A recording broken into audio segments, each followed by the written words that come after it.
Opa, e aí, pessoal? Está começando agora uma nova edição do podcast Sessão às 6, dando continuidade ao quadro Dicas e Recomendações, onde trago convidados para indicar e conversar sobre recomendações de filmes ou séries relacionadas ao tema do episódio. Já fizemos sobre mulheres fortes, grandes reviravoltas, enfim. Vão estar todos os links dos episódios anteriores na descrição, para quem quiser dar uma olhada. Para quem não me conhece, meu nome é Lucas e nesse episódio convidei minha querida amiga Laura Beatriz. Oi, pessoal, tudo bem? Onde nós vamos indicar obras para quem tem interesse em expandir seu conhecimento sobre algum tema, seja enriquecer sua redação do Enem, ou para algum trabalho ou projeto que você tiver aí, ou simplesmente por pura curiosidade pessoal. Um dos objetivos aqui também é lembrar que não é porque filmes, por exemplo, podem ser divertidos que nós não podemos aprender nada com eles. Então, cada um trouxe 2 indicações para compartilhar com vocês. E esse vai ser o episódio dessa semana. E avisando antes de começarmos também que esse episódio não tem spoilers, então podem ficar tranquilos, beleza? Então é isso aí. E só reforçando o que o Lucas disse, tá? Todos os filmes que a gente filmes ou séries que nós vamos indicar para vocês, não são, com foco no Enem. Vocês podem usar para fazer artigos na faculdade, se vocês estiverem em faculdade, para estudar, enfim, podem usar em qualquer universo que ele se encaixar. E eu queria agradecer o convite de Lucas. Estou muito feliz aqui que a gente está conversando com vocês. E vamos lá. Ah, valeu, Laura. É isso aí, vamos lá.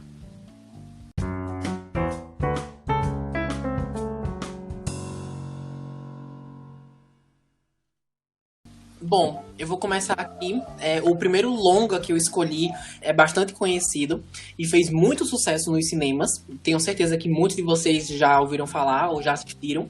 É Pantera Negra, de 2018, que conta a história de T'Challa, que é interpretado pelo Chadwick Boseman, que infelizmente faleceu em 2020, que é um príncipe, mas depois da morte de seu pai, que é o rei, né? Ele retorna à sua casa para ser coroado o novo rei de Wakanda, que é uma nação africana super avançada que se esconde do resto do mundo. E eles fazem isso com vários objetivos, para garantir que não caia em mãos erradas, para não atrair possíveis países inimigos, enfim. Agora é muito fácil cair naquele pensamento de mas eu já assisti, como que um filme de herói da Marvel pode ensinar alguma coisa? É só entretenimento. Eu tenho certeza, Laura, que deve ter gente pensando desse jeito. Senso comum. Exato. E assim, é sim entretenimento, mas pode ir muito além disso. Falando de forma bem resumida, a comunidade se esconde do resto do mundo por não aprovar a ideia de compartilhar sua tecnologia e o interesse que pode surgir a partir disso. Então, através de camuflagem, eles usam aquele estereótipo de que a África é apenas pobreza e que só existem fazendeiros, esse tipo de coisa, eles usam a seu favor, servindo como uma distração, quando na verdade o Wakanda é uma versão moderna e extremamente tecnológica de uma civilização que, ao invés de nos trazer uma visão da África que nós já vimos antes, que reforça esses estereótipos, faz exatamente o contrário, nos mostrando a riqueza não só pela tecnologia, mas sim pela comunidade e pela sua cultura, que é perceptível através das roupas ou cerimônias, tribos, das armas também. E assim, direta ou indiretamente, eu sinto que o Wakanda desconstrói essa ideia negativa que muitos têm sobre a África, sabe? Sim. E apesar de ser fictícia, eu sinto que tem muita verdade por trás, sabe? O filme Pantera Negra, ele em si, é muito cheio de referências históricas e culturais. Isso é muito legal. Sim, exato. Você gostou do filme? Gostei. Muito. Outra coisa que ajuda o resto do mundo a não suspeitar de Wakanda, e isso eu trago mais para nossa realidade, é o fato de que o continente africano até hoje não se livrou completamente das marcas, das cicatrizes de 100 anos de exploração europeia. E é considerado atualmente o continente com os piores índices gerais de desenvolvimento humano. Então, quem desconfiaria que há toda uma sociedade futurista por trás? Eu acho esse contraste super interessante. Ah, e outra coisa, eu não posso deixar de falar que Pantera Negra existiu na vida real, mas na verdade como um partido político lá na década de 60, onde surgiu em defesa da comunidade afro-americana. O nome mesmo é Partido dos Panteras Negras e inicialmente se originou para combater a violência policial contra os negros. E também defendiam a realização de projetos sociais para atender os mais pobres. Eu acho isso muito bacana. Mas assim, infelizmente chegou ao fim em 1982, principalmente por causa do FBI, que tentava constantemente enfraquecer esse movimento. Se eu não me engano, dá pra gente perceber um pouco disso no filme que eu inclusive já falei aqui no podcast, chamado Os Sete de Chicago, que tem na Netflix, recomendo. Voltando para minha recomendação, apesar do filme abordar com força a questão da representatividade e dos valores de empoderamento negro, eles não chegam a mencionar diretamente esse partido. Mas um dos pôsteres criados para promover o filme, eu não sei nem se você viu, Laura, esse pôster, que no caso é o T'Challa, é o protagonista, sentado no trono de Wakanda, e é claramente uma referência a uma foto tirada durante a existência desse partido, mas quem está sentado e segurando armas é um dos fundadores desse mesmo partido, chamado, eu não sei se eu vou pronunciar corretamente, mas chamado Huey Newton. Ele e mais um colega, eles fundaram esse partido e tem uma foto dele segurando duas armas. Se você colocar as duas imagens juntas, não tem como negar que o diretor do filme, Ryan Coogler, ele queria trazer propositalmente essa referência, sabe? Que interessante, eu não tinha visto o pôster. Não? Pra você ver como as referências estão tipo por trás, a gente não percebe só assistindo o filme. Exato. Então, pronto, depois eu te mostro, viu, as imagens. Tá bom. Mas eu gosto que, tipo assim, mesmo eles não falando da existência do Partido dos Panteras Negras, são os detalhes como esses pôsteres, que com certeza o diretor se inspirou pra trazer, sabe? Pra dar mais camadas pro filme, pra história da Marvel, Isso, sabe? até porque Pantera Negra ele também tem muitas referências, além de históricas e culturais, políticas. Tipo, um dos focos do filme é contar a trajetória do movimento negro nos Estados Unidos pela luta dos direitos sociais. Isso é bem legal. Exato. Pronto. E assim, a quem interessar, Pantera Negra já está disponível no Disney Plus e já possui uma sequência, inclusive, confirmada para... Bom, atualmente está confirmada para 2022, mas isso pode mudar a qualquer momento por causa da pandemia, né? E então todo o calendário está todo instável. Toda também a questão do envolvimento do Chadwick Boseman no filme. Então eles têm muita coisa aí pra resolver. Mas é isso, essa é a minha primeira recomendação. Muito boa. Valeu. Então, pessoal, a minha primeira recomendação é o filme O Show de Truman, de 1998, que já é um pouquinho antigo. Você assistiu, Lucas? Sim, eu já vi. Na verdade, eu assisti uma vez e achei muito legal. E adorei que você escolheu esse filme. Realmente tem muita coisa que dá pra gente associar. E o mais legal dele é que ele é atemporal, tipo, já é de 1998, mas até hoje dá pra você usar ele em vários contextos. O Show de Truman, ele tá disponível na Netflix. E basicamente o filme fala sobre Truman Burbank, que é um personagem interpretado por Jim Carrey. E ele é um homem que foi raptado quando era bebê prematuro para ser criado em uma cidade simulacro. Que, pra quem não sabe, é uma cidade fantasiosa, uma cidade que foi criada. E nessa cidade, ele acredita que essa cidade é o mundo real dele. Que não existe um mundo exterior, que tipo, a cidade é o mundo dele. E na verdade, ele tá vivendo em função de uma falsa realidade que é conhecida e acompanhada diariamente pela sociedade mundial por meio da televisão. Ou seja, ele vive dentro de um mundo fictício, dentro do mundo real. E as pessoas do mundo real acompanham a vida dele desde que ele nasceu, desde que ele era bebê. E é a espécie de Big Brother da vida real, uma previsão dos reality shows atuais. Então, em 1998, o diretor do filme, o australiano Peter Weir, ele previu como iam funcionar os reality shows da atualidade. A cidade onde Truman mora, ela é habitada por atores que agem como pessoas reais, ao ponto de fazerem a audiência não conseguir distinguir o real do irreal. E Truman é um agente de seguros, ele trabalha diariamente com uma pessoa normal e ele acha que é um agente de seguros, ele é casado e acha que tem um melhor amigo, assim, que o amigo dele é o super amigo dele da vida dele. Mas, na verdade, ao longo das transmissões, ele vai começando a desconfiar das coisas. E sempre que tem uma transmissão do programa dele, né, que é a vida dele, passam propagandas de produtos diversos de forma natural. Então, a mulher dele acorda lá pra fazer o café da manhã dele, pega um cereal, e daí começa a olhar pra câmera e, tipo, falar sobre o cereal, as propriedades do cereal. Só que, na verdade, aquilo é uma propaganda de um produto, entendeu? E ele, tipo, acha que aquilo é normal. E daí, tipo, de forma natural, as transmissões de programa divulgam um produto dos patrocinadores e anunciantes, tipo, mas Truman não desconfia de nada, assim, do começo. Ele acha que aquela é a realidade dele e, tipo, ele nunca imagina que a vida dele inteira é planejada por terceiros, por diretores, para agradar, tipo, milhares de pessoas do nascer do sol ao fim do dia. E daí, ele também não imagina que as pessoas que vivem ao redor dele estão atuando e que as câmeras monitoram toda a sua rotina. E ele acha que aquilo é a vida dele, tipo, ele age normalmente, só que, na verdade, tudo aquilo é programado e combinado. Até que lá na frente ele começa a desconfiar, ele sai do roteiro, digamos assim, e o mundo dele começa a apresentar coisas anormais pra ele. Ele começa a questionar a realidade dele, né? Como você mesma disse. Isso, ele começa a questionar a realidade dele. A gente pode até fazer uma ligação com a alegoria da caverna, do Platão, que é tipo como se ele saísse, Truman saísse no mundo dele, tipo, saísse da caverna dele, se libertasse da falsa realidade a qual aprisionaram ele. E daí é bem legal esse filme, porque a gente consegue, tipo, falar um pouco sobre a atualidade, sobre os programas de reality shows, as formas como as pessoas vivem nas redes sociais de, tipo, falsidade e tudo mais. As pessoas mostram uma vida que, na verdade, não é o que elas vivem, entendeu? E isso é muito legal. E até hoje esse filme, assim, dá pra você usar em artigo, em redação. É, tipo, uma boa... Até pra quem... Não sei se alguém que tá assistindo o podcast já estudou A Sociedade do Espetáculo, de Guy Debord.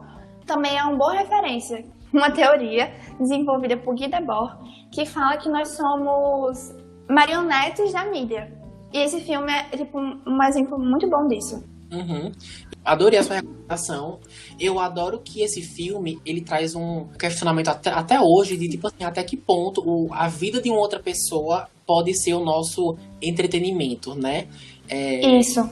Nós temos, tipo, as pessoas postam nas redes sociais stories ou coisas da vida delas mesmo, mas assim, isso elas sabem o que estão postando. Com o filme, com o Truman, ele não sabe que a vida dele é pro entretenimento de outras pessoas.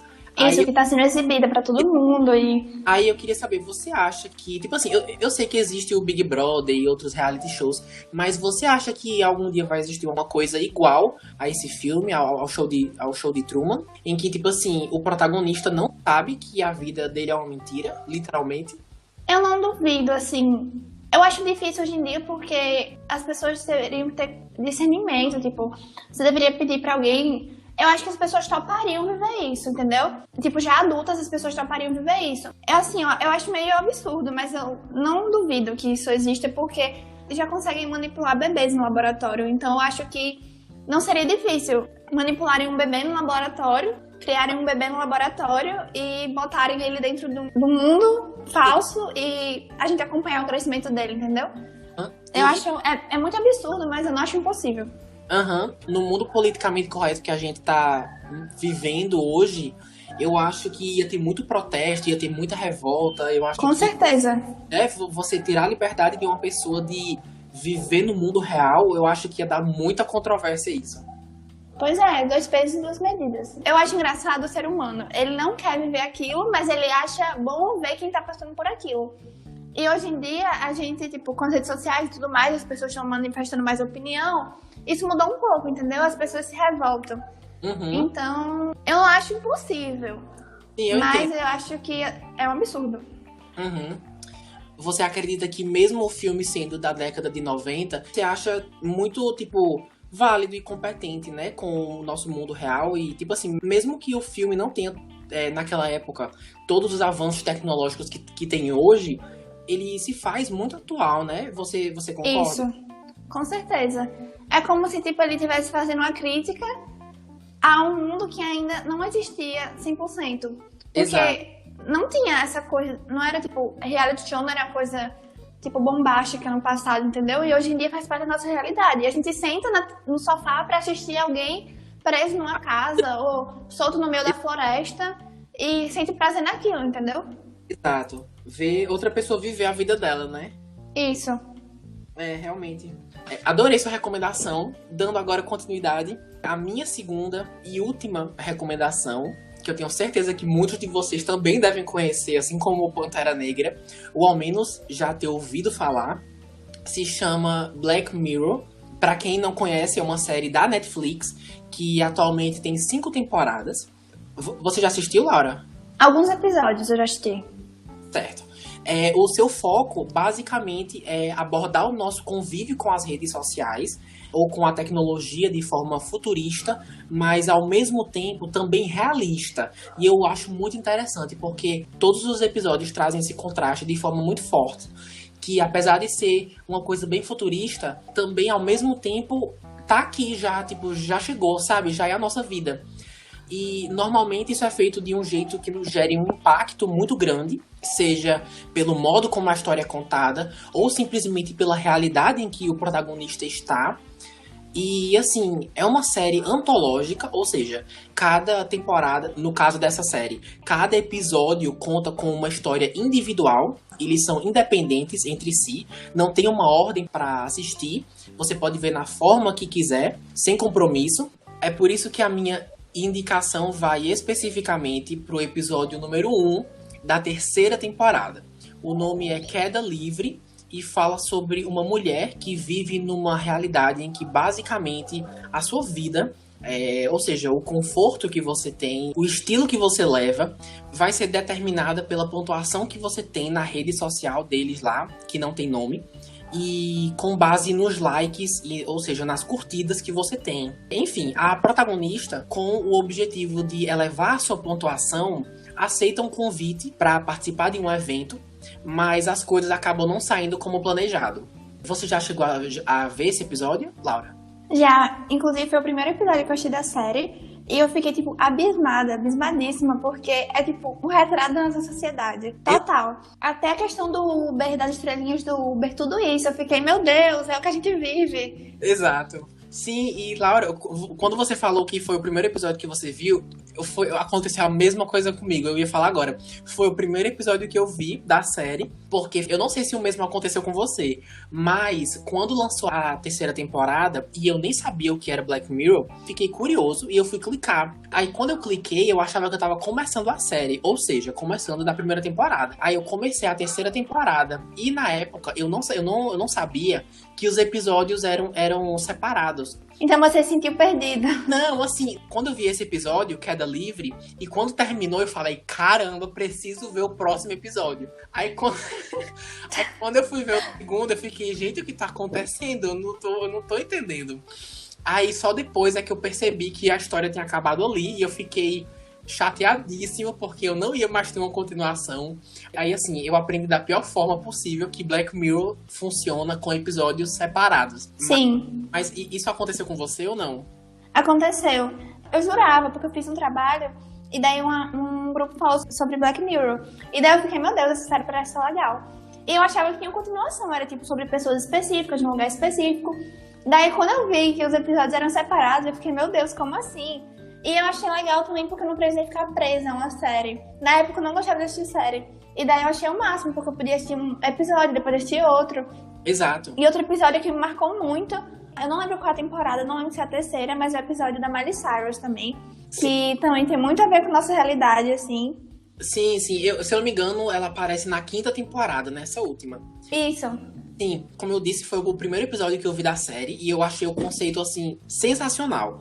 Uma realidade em que todo mundo quer receber 5 estrelas de todo mundo. E quem assistiu deve ter percebido que, na medida que a história avança, a gente vai vendo como isso funciona, como essa logística funciona. Seja para ela, ou seja para as outras pessoas que ela se encontra ao longo da história. E eu acho isso muito legal. Mas assim, eu queria dizer, antes de mais nada, que eu tenho uma relação de amor e ódio com o Black Mirror. Porque assim, apesar de gostar de vários episódios como esse, e me surpreender constantemente com a trama e o desenrolar da história que é proposta, eu percebo que, às vezes, eles sentem a necessidade de apelar para um final trágico, mesmo que não acrescente muito na história principal.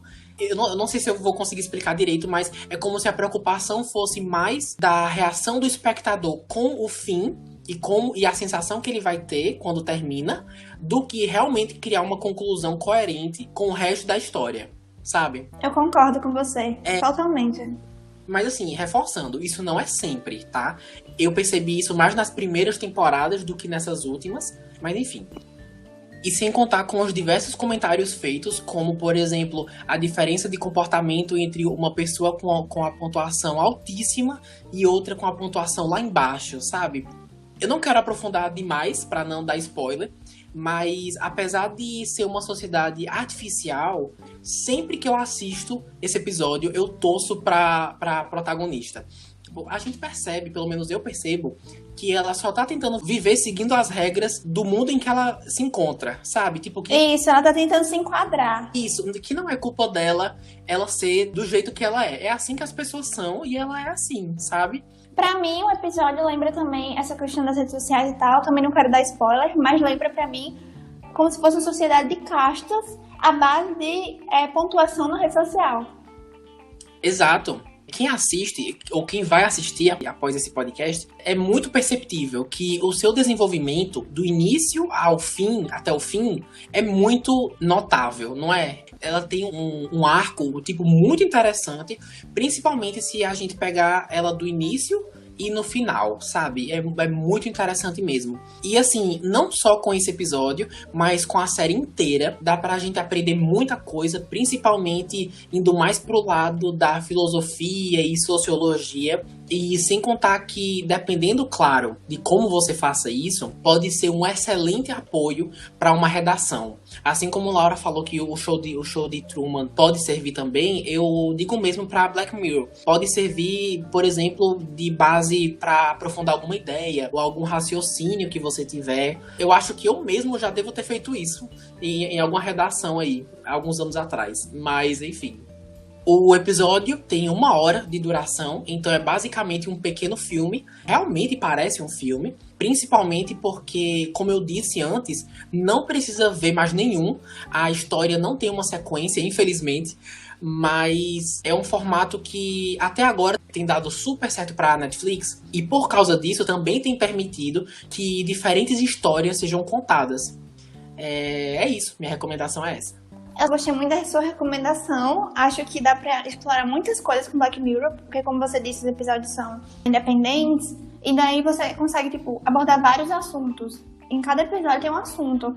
Não é uma coisa, tipo, a série fala sobre a dependência das redes sociais. Não, entendeu? A série tem 1000 assuntos pra abordar. Uhum. E daí eu acho que dá pra você fazer 1000 redações sobre vários assuntos. Exato. Você sabe ou lembra se você já usou alguma vez como base ou para embasar algum argumento? Eu acho que eu já usei em alguma redação. E, inclusive, como eu falei, eu descobri a série por causa de umas amigas minhas já me fazendo trabalho. E quando eu apresentei sobre o show do Truman, que eu usei como referência para a teoria de Guy Debord sobre a sociedade do espetáculo, as meninas também usaram Black Mirror com embasamento sociológico para falar sobre isso. Ah, que legal. Então, vamos agora para a última recomendação do episódio de hoje, que no caso é a de Laura. E qual é? A minha segunda recomendação é o filme Nerve, Um Jogo Sem Regras, de 2016. Nerve é um filme com uma linguagem muito atual, e isso fica bem claro no roteiro do filme e na trilha sonora. Está disponível na Netflix, e ele não é um filme anárquico, ele não levanta bandeiras e nem sequer comenta sobre essa superexposição a que ficamos expostos quando entramos na internet. Nerve, ele conta a história de Videmarco, personagem interpretada por Emma Roberts, que é uma garota comum e certinha, e ela decide provar seus limites e se testar em um jogo virtual chamado Nerve, após ser provocada por uma amiga. Ele é um jogo online no qual as pessoas precisam executar tarefas ordenadas pelos próprios participantes. E, querendo ou não, o jogo Nerve, ele fez uma alusão ao jogo Baleia Azul na época. Nele, no jogo Nerve, as pessoas se inscrevem como jogadores ou observadores. E daí, quando a pessoa vai se inscrever lá no jogo, quando a pessoa abre a tela, aparece bem grande assim na tela: você é jogador ou observador, com uma voz bem intimidadora. O papel dos jogadores, para ganhar dinheiro e seguidores, que é o objetivo deles, eles submetem-se a desafios propostos pelos observadores. Ou seja, os observadores só fazem, tipo, rir e ver a desgraça alheia, basicamente. E daí, as tarefas que os jogadores precisam executar incluem desde coisas banais, como provar um vestido caro numa loja, tipo, super cara, ou como outras que ameaçam a integridade dos participantes, como atravessar de um prédio para o outro numa vara, alguma coisa assim. E daí, em um desses desafios, Vi, a protagonista, ela acaba conhecendo Ian, que é um personagem interpretado por Dave Franco, e Ian é um jogador de passado misterioso. E daí, juntos, eles acabam se tornando os favoritos do jogo, e eles têm que continuar jogando se quiserem chegar ao final do jogo. Nerve, ele é um filme que faz você se perguntar se a vida imita a arte, ou se a arte imita a vida. É possível imaginar vários contextos para ligar esse filme com a nossa atual realidade. Nerve faz analogia aos perigos do mundo digital, a essa superexposição a que ficamos expostos quando entramos na internet, e entre tantas coisas que vemos acontecer hoje em dia no mundo real em função do ambiente digital. Que, como eu citei anteriormente, a questão da baleia azul. Os desafios que são propostos a Ian lembram os desafios do jogo Baleia Azul. Testar a vida, testar a integridade da pessoa, tudo isso, entendeu? Entendi. E Nerve traz muitos assuntos ligados também à disseminação de tecnologias digitais na sociedade, como viralização de jogos e desafios, bullying e impressão de grupos.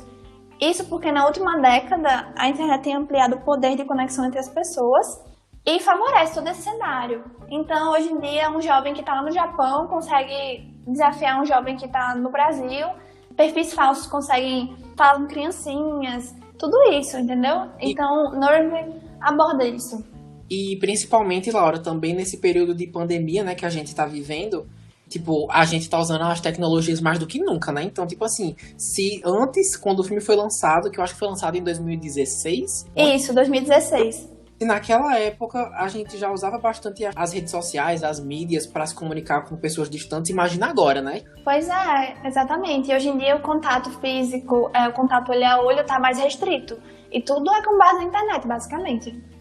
E assim, eu já assisti esse filme no cinema. Tipo assim, eu gostei bastante. Eu gosto do poder que o aplicativo traz para as pessoas, porque, tipo, se eu não me engano, pelo menos é assim que começa, né? Você fica interessado pelo dinheiro que ele pode oferecer, se você coloca lá sua conta bancária. Se você fizer esses desafios pequenos, você ganha uma quantidade X. Eu acho isso super realístico, porque com certeza, tipo assim, quantas pessoas que fazem besteira de graça, imagine você ser pago pra fazer isso, entendeu? Então...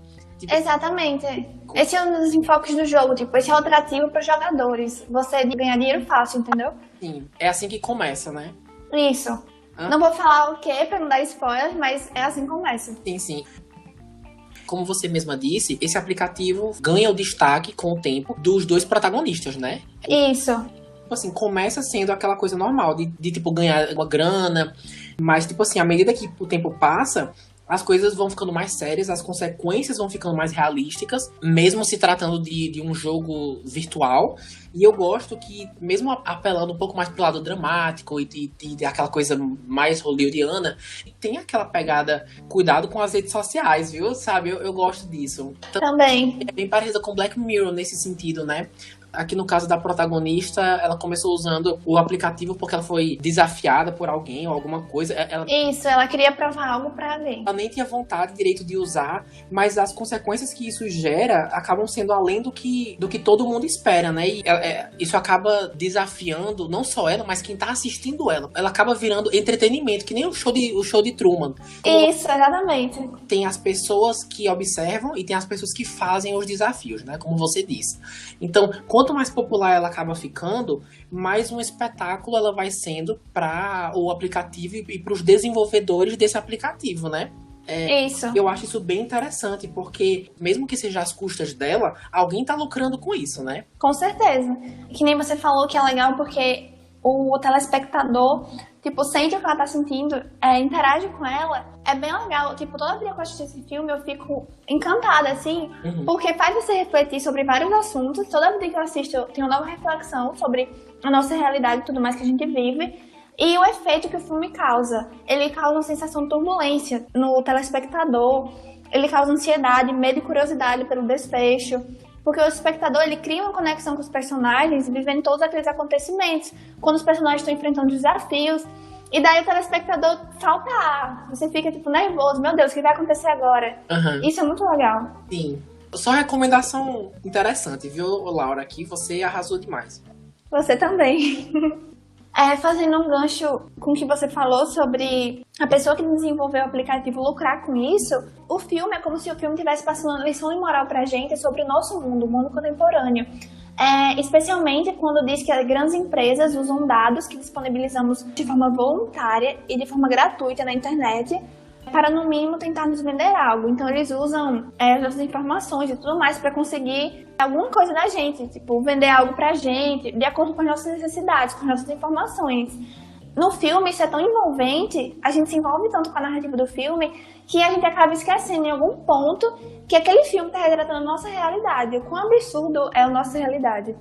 Sim, e eu gosto também que isso que você falou também é um comentário sobre... Sempre que a gente vai baixar um aplicativo novo, ou vai usar alguma coisa nova no celular, por exemplo, normalmente tem, antes da gente acessar, tem aqueles termos que a gente precisa concordar, aquele regulamento, que a gente precisa clicar.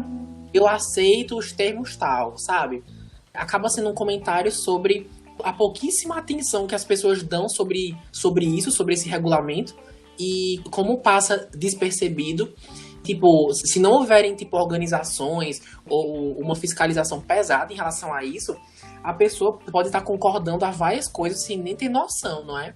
Aposto que muita gente não para pra ler aqueles termos, porque é muita coisa, palavras miudinhas, e é muito cômodo pra pessoa clicar que aceita e começar a usar o aplicativo ou rede social. Exatamente, e muitas vezes você tá baixando um aplicativo pra usar imediato, tipo, porque você tá apressado pra fazer alguma coisa, ou você quer mostrar alguma coisa pro amigo, aí você acaba nem lendo, você não tem tempo, ninguém tem tempo hoje em dia, sabe? Isso. Então, eu acho que esse filme também traz muita coisa interessante.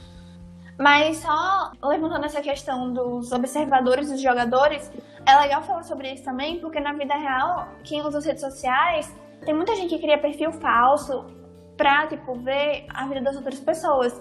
E o filme, ele sustenta essa questão, que não é novidade pra gente, que na internet as pessoas se escondem por trás de um perfil falso, numa segurança ilusória de que jamais serão descobertas. Nisso, elas pensam que são capazes de falar, ou até de cometer as maiores atrocidades sem serem, tipo, ninguém vai ligar pra isso, entendeu? Eu posso falar o que eu quiser, eu tô atrás de uma máscara, tô atrás de uma tela. E elas fazem coisas que na vida real elas não teriam coragem. Exato. E isso é muito chocante. Isso é explorado tanto aqui como em Black Mirror também, né? Explorado de forma assustadora e ao mesmo tempo realística, né? A gente se assusta com a nossa própria realidade. Isso é mais... Porque as séries, claro, os filmes, eles levam para o extremo do extremo. Mas, ao mesmo tempo, se a gente não tiver um controle do que a gente faz hoje, a nossa realidade vai chegar a ser isso ou até ser pior. Exato. Então, isso também é interessante de ser explorado, né? Pessoal, nós estamos nos aproximando do fim dessa edição e eu queria deixar super claro que a conversa poderia facilmente se estender por horas. Com certeza. Os assuntos que a gente abordou aqui são muito interessantes, partir dos Panteras Negras, a questão das redes sociais, N coisas, e a gente falou de forma bem resumida, então nós encorajamos muito vocês a, se tiverem interesse, a procurarem esses temas, procurarem esses filmes, sites que abordem um pouco, pesquisarem um pouco mais, porque deve ter tido bastante coisa que a gente, com certeza, deixou de falar. Quero agradecer demais a Laura por ter participado, viu, amiga? Adorei a conversa. Amigo, eu que agradeço. Amei o convite, de verdade. Foi um prazer estar aqui conversando com você e com todo mundo. Eu adorei. Eu espero que as dicas ajudem vocês e inspirem vocês a olhar para os filmes e séries com um olhar mais aguçado, assim, de meu Deus, será que eu posso aproveitar alguma coisinha ali para citar em algum trabalho, em alguma redação? Porque sempre tem. E o prazer de você estudar falando sobre algo que você gosta é melhor ainda. O estudo não é só uma coisa, eu vou falar sobre o filósofo e usar o livro não sei lá de quando. Não, gente, a gente pode usar coisas da nossa atualidade, coisas que a gente gosta, entendeu? Livros legais que a gente lê e tudo mais, a gente pode usar no nosso contexto. Exato. Nós somos de uma geração que não usar o que a gente tem disponível é um crime, basicamente, né? Pois é. Então, assim, tá mais do que bem-vinda a retornar aqui pro podcast. Ai, obrigada. Eu voltarei sim, se você me convidar pra qualquer coisa aí, eu tô dentro, viu? E quero saber dos ouvintes também, se vocês gostariam que a gente conversasse sobre outros temas ou querem uma segunda parte de outras obras educativas. Comentem lá no Instagram, @sessãoas6, que a opinião de vocês é bem importante. Agradeço a você que está escutando até aqui. Me encontro com vocês na semana que vem e até mais. Tchau, obrigada.